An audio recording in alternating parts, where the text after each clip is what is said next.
Hello and welcome to Healing Tips from the Heart, Intuition with Helpers, Healers, and Guides. I am your host, Dr. Lori Hops, licensed psychologist, writer, and artist.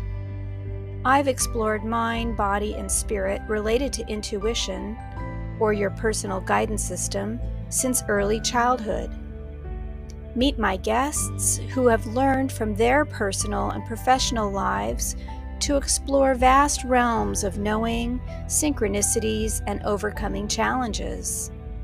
Their stories may inspire you with tools to enhance your daily living and relationships.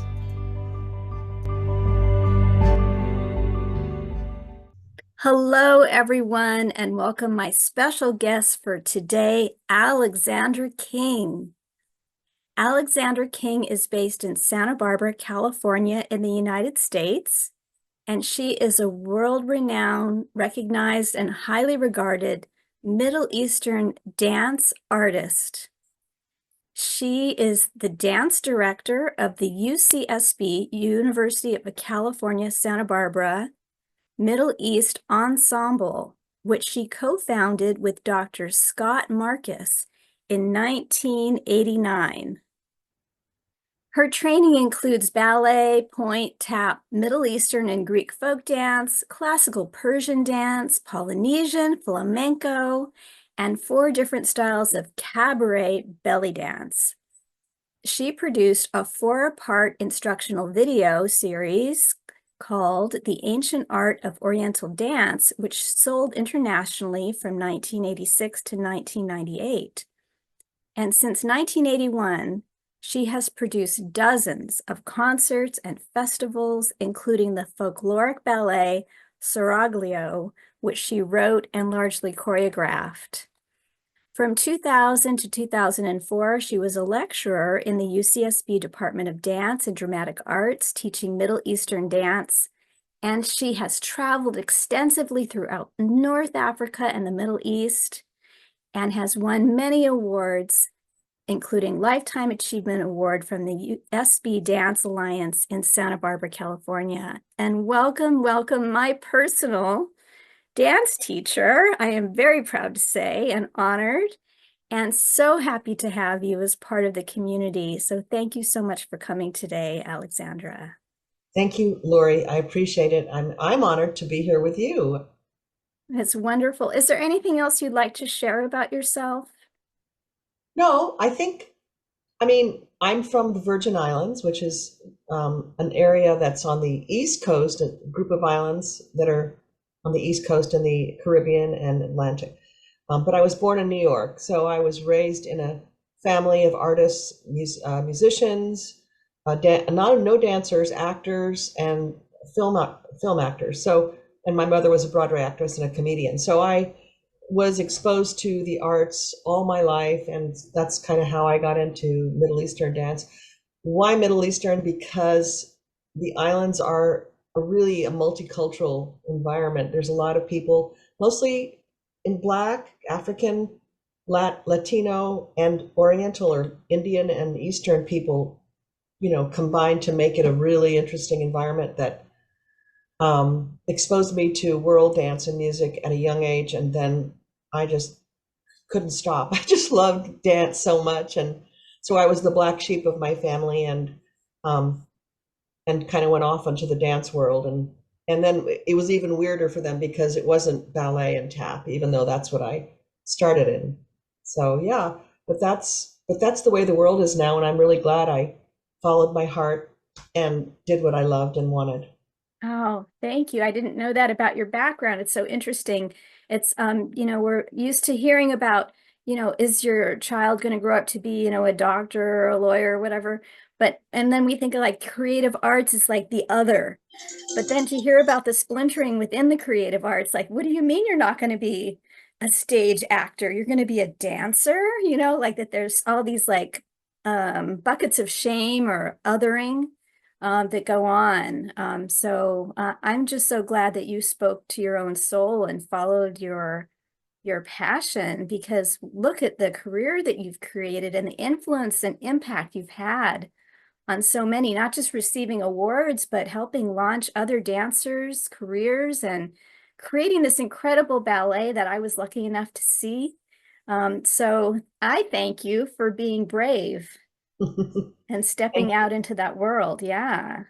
yeah, I think being brave is important to both to heal and to follow a lifetime of meaning because life is not easy. And it just the obstacles that come up, you have to be able to face them and look inside to find out what it is you're afraid of because fear, for me, fear was the biggest obstacle I ever faced. And it was nonstop from the day I decided to be a dancer and all the hardship that comes with that, because you're physically injured often.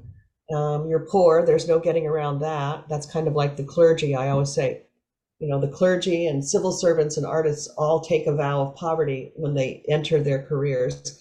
And if you can do that and be comfortable with the lack of remuneration for your work that most people get in capitalistic societies, then you'll be okay because it will help you to recognize what you have to do along the way to succeed. You just Wow. can't let the fear get in the way. Yeah, that's so tough. And I think that fear holds so many people back in Yeah, so not many just in the ways. arts, but in Right. everything. I mean, will the boss give me a raise or not? You kind of have to. One of the things I've followed, one of the systems I followed as an artist, because for me, as we talked about earlier, art is a form of spiritualism, and most artists are very spiritual. They're not money motivated. They're interested in impacting the world and changing it and making it a better place. So I discovered feng shui years ago, and I became trained in it and discovered that a lot of the Eastern philosophic ideas that I embraced, such as bringing balance, accepting the fact that there's always going to be change, Hmm. that we're all interconnected. These are all fundamental principles of feng shui that I believe in and follow, and they've helped me so much.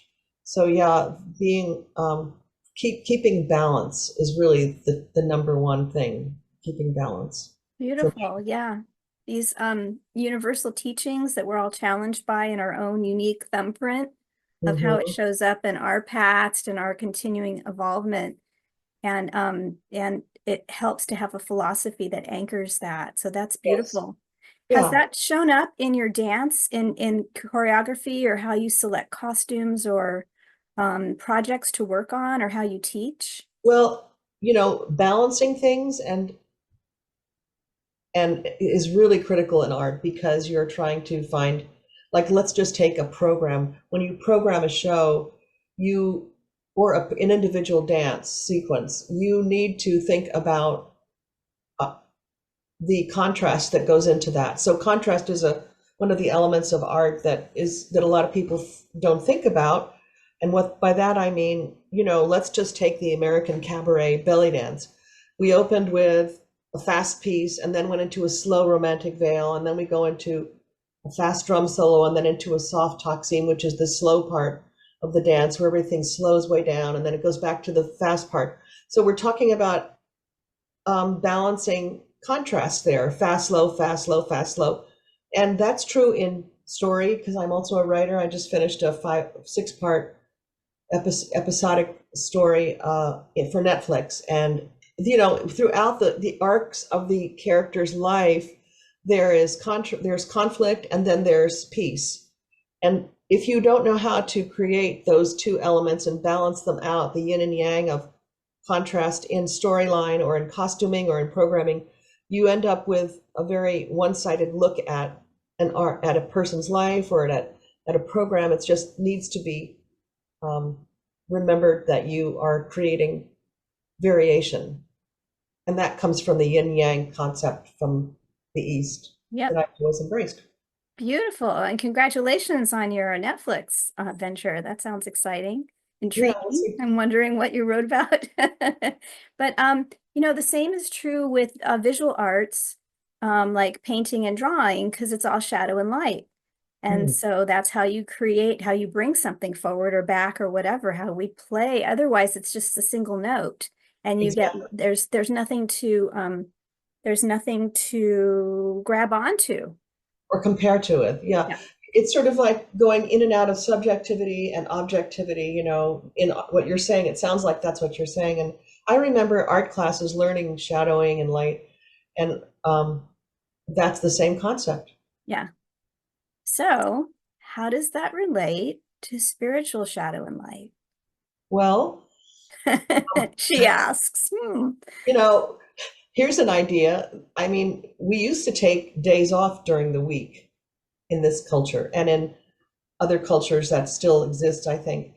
And what that was you take a day of rest every week and counterbalance the stress and workload that you have the whole week. I try to do that every week personally for my own sanity and happiness, is take one day of rest. It doesn't have to be Sunday or Friday or Saturday or based on a religious, tradition. It's just I make sure I have fun and rest and time away from everything and everybody. But at the same time, I try and make sure I interact with people, my friends, my family, my fellow workers, so that, I'm staying in touch with that sphere of life, but not letting it overwhelm me. So that's contrast, I think. Beautiful. And does that give you creative inspiration? Well, if you don't take in that situation, if you don't rest, if you don't get away from everything, you can't see it, and you can't go into the depths of your soul and creativity to create new things and new art and new work, or solve problems, even if you're in the middle of it and subjectified all the time to the bombardment of things and people. You have to get away. Right. Yep. I Agreed. think that answers the question. Agreed. Yeah, totally. I mean, I have found too in my saner moments that I can have wisps of that relaxed, bigger perspective within my work week. And even within a moment, and just kind of creating more pause rather than that super focus, all the time, because we're not machines and we burn out. And, and then you can tell, I mean, I can tell when I'm impatient or constricted or not breathing deeply, like all those things that we all go through, not sleeping well, and it's like, hello. Yep. Yeah. Yeah, I think that I don't take days off. I take hours off usually, because there's so much work. I'm a writer, I'm a dancer, I'm a producer, I'm a teacher. So if I get frustrated, this is a tip I learned from my bookkeeper years ago. She would come in, she would work on my books, which is embarrassing to say because I'm not left brained. I only have a right brain. So she would look at the books and go, "Oh my God, well, what was this?" And I'd go, "I don't know. I just put it there. But I mean, what did you spend here? I don't know." So she would say after an hour, she'd say, "I am too frustrated. I'm leaving." And I went, "Okay." So I learned to do that. Now, if I get too frustrated and I'm not clearing things out, I just go, "Stop, frustration, too much, going by." And then that's what I mean by I'll take an hour off and I'll go, or a day off, and come back and review the problem or try and figure it out Yeah. later. Yep. Great. Good. Smart. Smart. It's that fast, slow, in, out contrast that we were talking about. Yeah. So have there been like turning points in your life with your creative process where maybe spirituality has kind of shown up a little bit more or less? Yes. I will use COVID as an example, because that was a Mm. time when we were all forced to chill, as it Yeah. were. I mean, we had to work if you could, but I had a very traumatic experience prior to. I think this is something that will be okay to share. You can take it out. I had about 10 years of really bad luck. And part of it was because I was helping my family with things and I lost a lot of money. Mm. And I ended up being homeless. And I Mm. ended up living in my car briefly. And I thought I was going to just leave. I was going to, I believe in reincarnation. So I went, okay, I'm going to leave. And the woman in front of me at this show said, "What? I heard you say you're homeless." bottom line, she invited me to her home and she let me live with her for 3 years, total stranger. And funny moment in that, I went to her house and because she wanted to have me live there. She's very Christian. Um, and I said, why would you want a stranger to live in your home? And she said, because I'm Christian and that's what we do. And I went, okay. And I looked at the husband and I said, well, what about you? And he goes, I'm Buddhist. I don't like Christians. I don't want you here. That was a funny moment. He was kidding, but it lightened the moment and it made us all laugh. And so that took 3 years out of my life. And during that time, I wrote the screenplays and I decided that I was going to start over after if I got through it all. And I did. I got through it. I found housing, really lovely housing. And I took a year off. I shut down the computer and all the electronics. And in that year of taking a time out to just think and meditate and wonder what I wanted to do, because I didn't have a lot of money, but I had enough to live. And I decided that I wanted to really go full tilt into being a producer. Oh, I had always produced little tiny shows. I'd always wanted to write screenplays and make movies because that was in my family blood. And I thought, okay, this is it. Either you do this now or you're never going to do it because I'm getting up there. So I decided to do it. I wasn't afraid anymore. I mean, whatever fear I'd lived with all my life that stopped me from doing the things I really wanted, which was make movies and take SERAGLIO and make it into a giant 3-act ballet, just left. And lo and behold, I got the funding for the ballet, which was mind-boggling because it's a 6-figure amount. No, most people are like, what? Yep, got that money, did the show. Now I'm taking it on the road. I've got a 6-part episodic story about the slave rebellion on my island that I wrote over the period of COVID and finally cleaned it up during my year of meditation. And now everything's clear and I'm on a path that is taking me to my dreams. And I'm ready for them to succeed or not, but just, at least I'm trying and I'm not giving up and letting fear take over. oh, what a story. My goodness. Wow. So the thing Just, I'm trying to say for other people is, whatever point in your life you're at, it doesn't matter how old you are, how young you are, how skilled you are, whatever. What's important is that you're following the things you're passionate about and that you love, and that you do the best you can to be good at them. And that's what I've done. And if I died tomorrow, I've told my son and my grandchildren, I never compromised with my reality of what is important for me. And it's paid off and it's helped a lot of people. I can look back and say, I have box loads of letters from students thanking me for teaching them self-discipline, how to dance, follow their careers, all the things that teachers do. How can you regret not being a millionaire at the end of your life if you've done that? wow. I didn't know you were going through all that, and my heart really goes out to you. Thank And you. I'm so glad that you're sharing this story because there's a lot of shame around not having enough money and to be unhoused. Tremendous shame. And for you to say, like, this happened to me and I was at the end, and then for you to open up to someone else and have this miracle happen, this beautiful opening, That's a that's a it's good like, point. oh yeah, you're not only is your life not over, you are going to start with a whole new chapter Yeah. that's going to be actually closer to the center of who you are than Well, ever before. that word miracle was really what I used when I went to that woman's house, who ended up being a very dear friend and still is. You know, I am I'm spiritual. And I have never really embraced, even though I was raised in a church, the idea of a higher power. Oh, When okay. and so another thing about this is that about that experience of being homeless and losing everything and is that woman turning around and in a what happened was I went to the theater that I had been directing in the Middle East Ensemble at UCSB. I'd been the director for 20 years, and when I went back, I thought this was the last concert. I'm never going to see it again, so I want to see it. The little space that I used to direct from in the theater, the 3 seats back, was empty, which it never was. The only people there were that woman and my friend, and this woman and her husband. And it never occurred to me while I was sitting there in this bubble of space that this woman was put there to help me.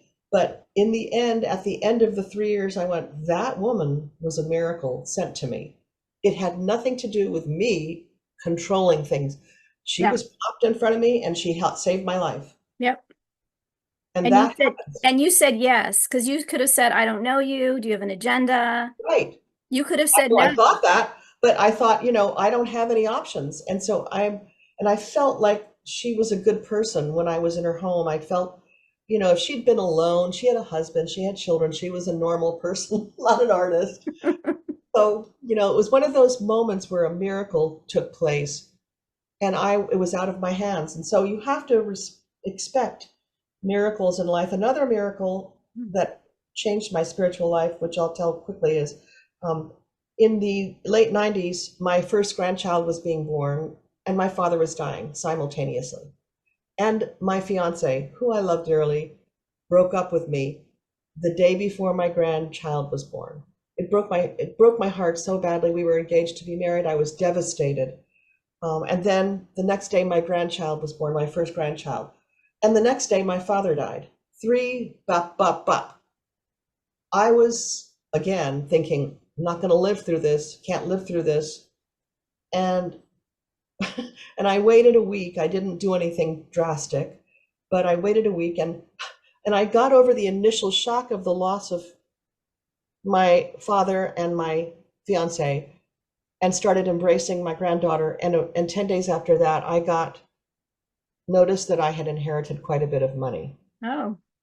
Which is kind of irrelevant, but at the same time, it was like bad, bad, good, good, bad, bad, good, good happening all over the place. And I was just, but I mean, if I had done something terrible at that time, I would have not,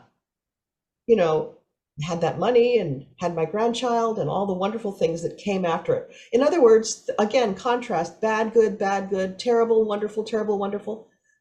Those things are part of life. So that leads me into this comment I wanted to make, and that is we need to learn to habituate dealing with trauma and hardship by recognizing that we aren't in control of everything, but we need to embrace the fact that there are others in control, whoever those are, and we have to sometimes turn and say, help me. And that's what I did. Beautiful. And it came, and the help came. And it came like, not just like sprinkled, but like a tsunami of help. And that's what happens when things get really hard and bad. If you just have faith and trust and reach out for help, even if it's just inside your head. And the mantra I had when this woman came into my life was, the only way I'm going to get out of this is if a wealthy person comes and takes my hand and says, let me help you. Because in Santa Barbara, there's no housing for poor people. It used to be easy to get housing. It's not anymore. Yeah. And so, so Wow. it was a miracle. And miracles happen when you accept help and when you ask for it. And you've given so much in your life. And it's almost like, I went to a talk a long time ago from The Artist's Way, Julia Cameron, the author of The Artist's Way. Mm-hmm. And she talked about being really blocked for a long, long time. And she was on a road trip, like halfway across like from California or New York to Texas. It was like half the country. And she finally opened up, like she finally said yes and surrendered, like what you're talking about. And she said this, she had a writer's block that was extensive, and she'd been prolific, and it was a desert for a very long time. And when she finally got in touch with her feelings and that writer's block opened, She said it was almost like all these airplanes had been circling, circling, circling forever. And one by one, they just kept landing. And she wrote and wrote and wrote and wrote and wrote. And she had like, I don't know, 7 books or whatever they were, screenplays, things. They just kept coming, coming, coming. And, she just had to just kind of sit back and be an open channel and let it all pour in. And you would think, oh, well, she was so lucky. And it's like, no, it's because the backup was so intense. And she finally let it through like a geyser. So I see that you've given so much, and it was time for you to receive, and you received exactly what you needed, probably more. Yes, and there's more coming. I have to say, I believe strongly that at some point, the monetary, if it doesn't, it's okay, but I would love it if it would turn around. And one of the works of art that I do, whether it's a screenplay or something, does bring me some wealth, that would be awesome. But if it doesn't, it doesn't. Yeah. That's another lesson I learned, which is be willing to experience anything, cause only things others can experience easily and comfortably, and that includes yourself. So it's the yin yang, if you're trying to get balance, you'll get it. Yep. And so what a great story. I love that story. Yeah, and I heard the story like 15 years ago, so I may not be 100% accurate, but in exactly how it happened. But I do remember Texas, and I remember the airplanes and them landing, That's landing, a great metaphor. Yep. So I'd like to switch it a little bit just because dance is such personally, an important vehicle for me of expressing my soul. And I've been blessed to have some incredible teachers in my life. And I'm not saying this just because you're here right in front of me, but I cherish the teaching that I've received from you, not just the technique and the lessons and the time, but the essence, the person you are and what you bring. And I've been blessed to see you dance many times on stage as well. And for me, watching you and learning from you, it's sacred. There's a sacred element that I feel is embodied, that you communicate not just in how you express yourself on stage or in class, but the environment that you create around yourself. And I know, speaking to some other dancers, some dancers actually intentionally create a spiritual vibration or environment before they go on stage and before they teach, and others don't. It's almost like a byproduct of who they are, or maybe the love that they have for movement. And so I'm wondering if that's something that resonates with how you see yourself. Uh, I guess I think that uh, for me, I love people. I just love people. And that's the opposite of fear. So Yes. one of the things I tell young artists, and that I'm not talking about biologically young, I'm talking about they're just beginning to become performers, is when you go out on stage, right before you go out, take 3 deep breaths, get the right foot ready to go, and think about how much you love the people that are out there. Mm-hmm. Love, I don't even know them. Well, you don't need to know them.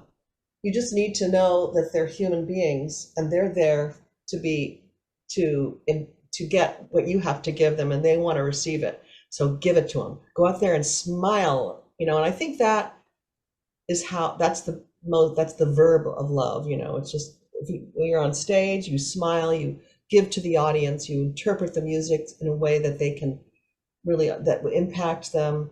And the same thing in a class, somebody comes into a dance class and they're there for whatever reasons they're there for, and I try and teach dance from the perspective of the spirit. It all comes from in here and in here, whatever you're doing. And so maybe that's what you're perceiving. I don't know. But I do have detractors who do not like me because I'm very tough on dancers as well. I mean, tough in the terms of like, did you practice this week? I can tell you didn't. How do you know? Because you're not any better. That's the New Yorker. What's your problem? You're not here. You didn't practice all week. That's the New Yorker in me. And I was raised like that. It's a little different in California. Oh, dude, it's like Put in a chance. Good, well, fine, make a chance. There's that element of learning, and anything, whether it's an art or a science, you have to work at it. And so self-discipline is required. And I approach it as an old timer. I start out by saying, if you are here to learn to dance and you're serious and you really want to be a performer, you're going to have to work, practice, work out, diet, do all the things you need to do to make your instrument the best it can be and make your heart and soul the most giving you can make it.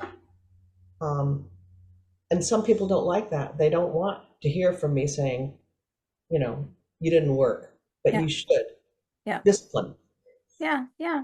There's something to that, that for sure. I'm thinking of the Chinese five elements, and that's more of a metal and wood, Mhm. the high principles, and also the determination of pushing through to the goal. Yes. Not with no excuses, but just like serious movement forward. Um, but you also have the heart. You bring the heart and you bring the love to it. And, so it's balanced, the fear from water, and it's like all the elements are there, the earth, and the exuberance, the passion of giving your love or meeting love with the audience. So it's like you're bringing all of it in. And you're right, not everyone has the same goal of wanting to necessarily better themselves. It could be more for self-expression or to get away, from stress, or, so not everyone is going to be a performer or is even looking to better themselves. That hasn't been my experience with you, but I also haven't been in your ensembles or anything, so I don't know that aspect. But I see the love and I see the passion and the connection, and it's very inspiring and beautiful. Thank you. So yeah, thank you. Oh yeah, thank you. I mean, the reason why I love, last thing I'll say about this, love dance as an art is because it's all the arts in one. It's music. A dancer is a musician, a dancer is an actor, a dancer is an athlete. And so when you're learning I mean, I studied piano and music theory all my life and painting, and and I studied acting through my mother.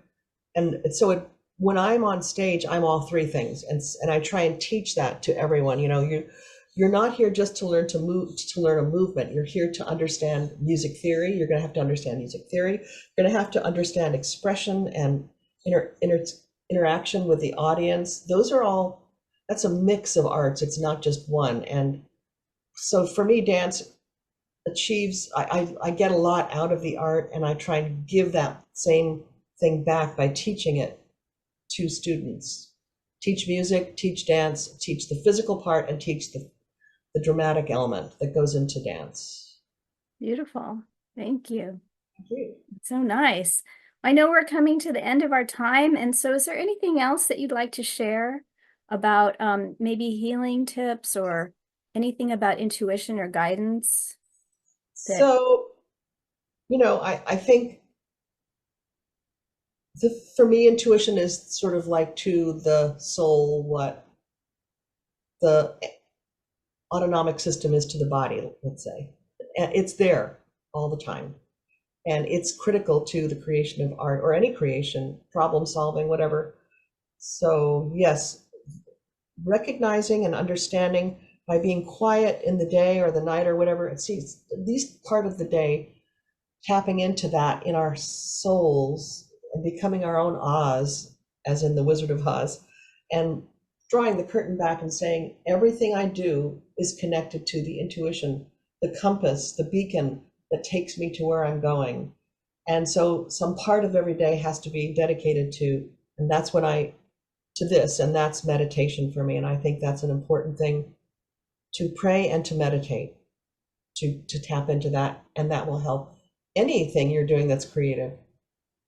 beautiful. Thank you. Yeah, it's that quieting down and going connecting within Mhm. and out. There's some talk lately about how we're changing our globe, our humanity, our environment, and our energies are changing, that we're morphing somehow. Mhm. And I was listening to someone recently say that, forever we've been praying up. We start from where we are and we think, I'm going to connect above to God, to the angels, to spirits, to ancestors, whatever. or down into the earth, wherever it is, but not here. And that now it's like the connection is forged, like the airplanes in Julia Cameron's story, and they're landing in us. And now we're here going, oh, this is what it's like. I don't have to just pray or intuit or get quiet. It's like in me, it's embodied. And maybe not all of it is easy, or it's jagged and it's confusing, and it's pointing a light into the dark shadow, and things that I put on the back burner or weren't even aware of. And it's almost like getting all the kinks out, and it can be uncomfortable and painful, but it can also be exhilarating. And so I don't know if you are aware of that kind of way of thinking. Oh, yeah. But yeah, but it's like we're being invited to function in a new sort of a way. Right. Agreed. I believe that we are God, and if there is an external being out there, that being is in all of us. And that's what our intuition is. Interestingly, when I was doing the production SERAGLIO, and I got to the last 3 months, it was overwhelming. So much was coming into me. I couldn't think straight. I couldn't solve problems. And I basically decided that I wasn't going to go to the overthinking part of me, which is a lot of times what the producer is doing. I just went with the flow and went, okay, no, let's do that. Let's do that. No, let's do that. No, let's do that. Let's do that. No, we're going to do this. It was all intuition. And when I've been the most successful and happy in life, I was not overthinking and overworking my brain and my consciousness. It was all intuitive. Yeah, beautiful. Intuition is at the heart of that. Yeah, thank you. You're And it welcome. worked, including and I know Absolutely. you're going to have the show in LA, but including having a live snake. The snake was really cool, wasn't he? I was fortunate enough to be sitting close enough to the stage that I got to actually see the movement of the snake dancing with the dancer. It was, oh my goodness. And it was such a great show all the way around, and costume and staging and the storyline and the quality of dance and everything, and the environment we were in this incredible theater in Santa Barbara that looks like you're in a nighttime plaza. Just, oh, it was just magical. But the Thank you. snake really was great. Great. I'm glad you think so. Nice to hear that feedback. I'm really proud of the show, and thank you for coming. Oh, my pleasure. And thank you for coming here today. My pleasure. Thank you for saying yes. And is there anything else you'd like to close out before we say goodbye? Dance on. It's perfect. Dance on. Okay. All right. Thank you. Bye-bye, everyone. Thanks for having me, Lori. Oh, my pleasure. Bye. Bye-bye.